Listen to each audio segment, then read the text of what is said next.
سلسلہ مجالس آج 7ویں مجلس ہے. اس عنوان سے زندگانی اہل بیت کربلا کے بعد ہم نے پہلی مجلس میں 4 نومبر کو جناب زینب کبریٰ سے متعلق، اس کے بعد پھر چوتھے امام سے لے کے آج 9ویں امام علیہ السلام ائمہ کی زندگی کو آپ کے سامنے پیش کر رہا ہوں. ائمہ علیہ السلام، ہمارا عقیدہ یہ ہے کہ اللہ سبحانہ و تعالیٰ نے انہیں جب خلق کیا تھا وہ اس وقت اللہ کے نمائندے تھے، بنایا ہی ایسا تھا. علم لدنی کے مالک ہیں، عصمت کبریٰ کے مالک ہیں. امام وقت ولادت سے امام ہوتا ہے.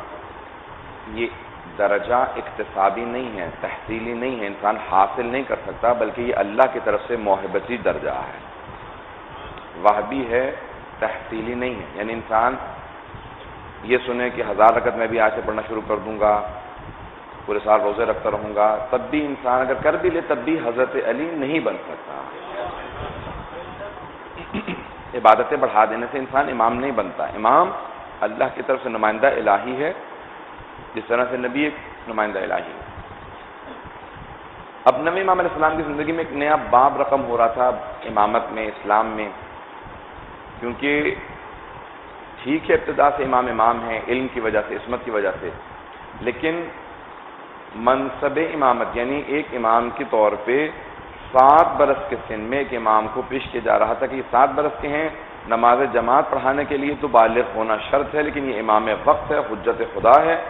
یہ 7 برس کے سن میں بھی امام وقت ہے، معصوم ہے، اللہ کا نمائندہ ہے. اب بہت سے لوگوں کے لیے بات ہضم کرنا بڑا مشکل تھا، ایک نئی چیز تھی. تو جب 8ویں امام علیہ السلام کی شہادت ہوئی تو بہت سے لوگ اعتراض کرنے لگے، کہا بھئی اگلے امام کون ہے؟ کہا بھئی امام کے ہاں 8ویں امام علیہ السلام کے ہاں جو ولادت ہوئی بیٹے ہیں، اور وہ اس وقت 7 برس کے ہیں، وہ امام وقت ہیں. تو حضرت فضل ابن شاہزان کے ہاں ایک جلسہ ہو رہا تھا مومنین کا، سب ایک دوسرے سے کہنے لگے، کہا بھئی یہ بات تو چھوڑو کہ اس وقت امام کون ہے، جب تک یہ بچہ جوان ہوگا یہ سوچو کہ اس کی نیابت کون کرے گا جب تک یہ بچہ جوان ہو جائے. تو جناب فضل ابن شاہزان کہتے ہیں کہ سب نے ایک مرتبہ اس کو پکڑ لیا، کہا کہ اور گربان اس کا پکڑنے لگے، گلا دبانے لگے کہ ہم تو سمجھتے تھے تم مومن ہو، آج پتہ چلا کہ تمہارا تو عقیدہ ہی درست نہیں ہے، کہ تمہیں اندازہ ہی نہیں ہے، ادراک ہی نہیں ہے کہ امام ہوتا ہے. تو حضرات یہ جب اپنے یہاں بحثیں ہو رہی تھی، کیونکہ معرفت کی بہت سے لوگوں میں کمی تھی، تو اس معاشرے میں یہ بحثیں شروع ہو گئی تھیں، اور سب لوگ کہہ رہے تھے کہ ایک بچہ امام کیسے ہو سکتا ہے. بات واضح ہو رہی سب کے لیے؟ میری آواز زیادہ سی تو نہیں کر رہی؟ سب لوگ توجہ ہے لوگوں کی طرف سے؟ تو اس وقت ایک بحث شروع ہو گئی کہ آیا یہ 7 برس کا بچہ امام ہو سکتا ہے یا نہیں ہو سکتا. اب سب کے سب بحثیں کرنے لگے، اور چیمی گوئیاں ہو رہی تھیں بغداد کے اندر اور ہر جگہ پورے عراق میں، ایران میں، مدینے وغیرہ کے اندر. اور اس زمانے میں جو خلیفہ تھا وہ مأمون تھا، جو 8ویں امام کے زمانے میں تھا. تو ایک مرتبہ اس نے بھی سنا، لیکن بہرحال اس نے کبھی غور نہیں کیا. اس نے کہا بھی تو بچہ ہے، دیکھا جائے گا جب جوان ہوگا. ایک جگہ سے گزر رہا تھا شکار کے لیے. امام کی جو قاتل ہوتی ہیں نا ان پہ جنت حرام ہو جاتی ہے، نبی اور ائمہ کے قاتلین کے اوپر. اور میں بہرحال اب اس کی بحث میں نہیں جانا چاہتا. تو اس کو سکون نہیں ملتا تھا کیونکہ اس نے 8ویں امام کو زہر دے دیا تھا. اب اس کو علماء نے، اس زمانے کے حکماء نے کہا کہ تم شکار پہ چلے جایا کرو، سکون مل جائے گا. وہ شکار پہ چلا جایا کرتا تھا. تو ایک مرتبہ بغداد سے باہر جانے لگا تھا تو سارے بچے کھڑے کھیل رہے تھے. ایک مرتبہ سپاہیوں نے اعلان کرنا شروع کیا کہ بادشاہ سلامت آ رہے ہیں، سب بچے مؤدب کھڑے ہو جائیں. لوگ سب بھاگنے لگے، فرار کرنے لگے، بچے بھاگنے لگے. بچے بہت زیادہ جلدی ڈر جاتے ہیں. تو مامون کی ایک مرتبہ سواری آنے لگی، سارے لوگ بھاگ رہے تھے. دیکھا کہ ایک بچہ بڑی متانت کے ساتھ، بڑے افتخار کے ساتھ سر بلند کیے کھڑا ہے اور وہ فرار کرنا نہیں چاہ رہا. معلوم ہوتا ہے یہ کسی حیدر کرار کی نسل سے ہے. تو ایک مرتبہ اس نے سوال کیا، کہا کہ برخوردار سب بچے فرار کر رہے ہیں، سب بھاگ رہے ہیں، آپ نے فرار کیوں نہیں کیا؟ تو امام دیکھیں امام کیا ہوتا ہے، میں یہ پیش کرنا چاہ رہا ہوں. تو فوراً 9ویں امام علیہ السلام نے، امام نہم نے جواب دیا، کہا کہ دیکھو میں 3 وجہ سے نہیں بھاگا. ایک، کیونکہ میرے یہاں کھڑے ہونے سے تمہارا راستہ نہیں رک رہا، اور دوسرے میں کوئی مجرم نہیں ہوں کہ بھاگوں، اور تیسرے مجھے تم سے حسن ظن ہے کہ تم معصومین کو قتل نہیں کرتے ہوگے، یا تم نے ایسا بھی کر دیا. جیسے امام علیہ السلام نے کہا وہ سمجھ گیا یہ بچہ عام بچہ نہیں ہے. اس نے فوراً سوال کیا، کہا کہ آپ کون ہیں؟ کہا میرا نام محمد ہے اور میں علی ابن موسیٰ رضا کا بیٹا ہوں. صلاۃ رحمۃ اللہ.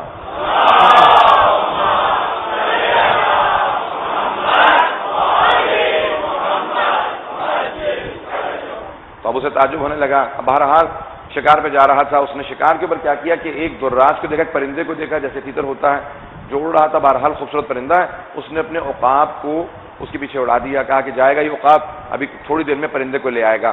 جب وہ عقاب گیا نا تو کچھ دیر بعد, بہت دیر بعد واپس آیا, آنکھوں سے اوجھل ہو گیا. جب واپس آیا تو اس عقاب کی چونچ میں ایک چھوٹی سی مچھلی تھی. تو اس نے کہا کہ بھائی عقاب گیا پرندے کے پیچھے تھا, یہاں کوئی دور و نزدیک کوئی دریا بھی نہیں ہے, یہ مچھلی کہاں سے لے کے آیا ہے؟ تعجب کرنے لگا. کہا اچھا ٹھیک ہے, جب ہم واپس جائیں گے نا وطن بغداد تو وہاں پہ میرے عجائب گھر میں اس مچھلی کو رکھ دینا, اس کے نیچے لکھ دینا, اس مچھلی کے نیچے کہ یہ وہ مچھلی ہے جو مأمون الرشید خلیفہ کا عقاب دریا سے نہیں بلکہ ہوا سے واپس لے کے آیا ہے. اب پورے راستے یہی سوچتا رہا کہ یہ مچھلی ہوا میں آئی کیسے. جیسے واپس بغداد پہنچا, دوبارہ سپاہیوں نے اعلان کیا ادب کے ساتھ کھڑے ہو جاؤ, بادشاہ سلامت آ رہے ہیں. سارے بچے بھاگنے لگے, دیکھا دوبارہ وہ بچہ کھڑا ہے, ایک بکری کو سینگ سے پکڑ کے, کان سے پکڑ کے بار بار کہتا ہے اسجد للہ, اللہ کا سجدہ کر. جیسے دیکھا نا مامون نے, کہا اس بچے کے چہرے پہ بہت سی جلال ہے. کہا کہ برخودار کیا کر رہے ہیں آپ؟ جانوروں سے کھیل رہے ہیں.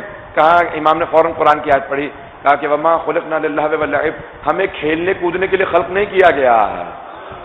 تو کہا پھر آپ بکری کے ساتھ کیا کر رہے ہیں؟ کہا کہ سرکش جانوروں کو خدا کا سجدہ کروانا ہمارے بچپنے کا کھیل ہے. تو اس نے کہا کہ کیوں آپ ایسے سجدہ کروا رہے ہیں؟ کیا آپ نماز پڑھتے ہیں؟ امام نے کہا ہاں میں نماز پڑھتا ہوں. تو کہا کیوں آپ نماز پڑھتے ہیں؟ آپ پہ تو نماز واجب نہیں ہے, آپ تو بھی بہت چھوٹے ہیں.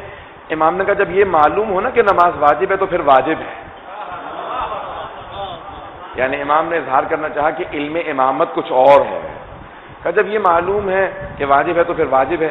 پھر امام نے ساتھ ہی ایک بچپنے کا جواب دیا تاکہ زیادہ متعجب نہ ہو, بچپنا ہے لیکن عصمت کبریٰ کا درجہ ہے. امام نے کہا میں اس لیے نماز ضرور پڑھتا ہوں کیونکہ میں نے دیکھا کہ میری والدہ جب کھانا بنانے لگتی ہیں, لکڑی کو آگ لگاتی ہیں نا, تو بڑی لکڑیوں کو آگ نہیں پکڑتی, چھوٹی لکڑیاں پہلے ڈالی جاتی ہیں, جب وہ جل جاتی ہیں نا تو پھر بڑی لکڑیوں کو ڈالا جاتا ہے. تو میں نے یہ سوچا کہ کیونکہ اللہ تجھ جیسی بڑی لکڑی کو جب جہنم میں ڈالے گا تو چھوٹی چھوٹی لکڑیوں سے پہلے تیار کرے گا آگ کو. اس کو تعجب ہوا, اس نے کہا کہ اس بچے کو یہ کیسے معلوم ہے کہ میرا انجام کیا ہونے والا ہے. اس نے فوراً اپنی جیب میں ہاتھ ڈالا اور چھپانے کے بعد وہ مچھلی امام کے سامنے کر دی. جانتا تھا جیسے بچوں کے ساتھ کھیل کھیلا جاتا ہے, بتائیے میری مٹھی میں کیا ہے؟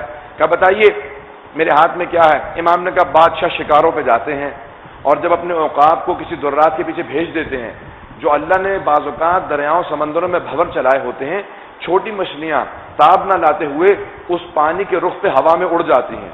جب عقاب درات کے بجائے مچھلی کو دیکھتے ہیں تو درات کو چھوڑ کے مچھلی واپس لے آتے ہیں. اور بادشاہ جب مچھلی کو دیکھتے ہیں تو تعجب کرنے لگتے ہیں اور آ کے ذریت رسول خدا کا امتحان لینے لگ جاتے ہیں.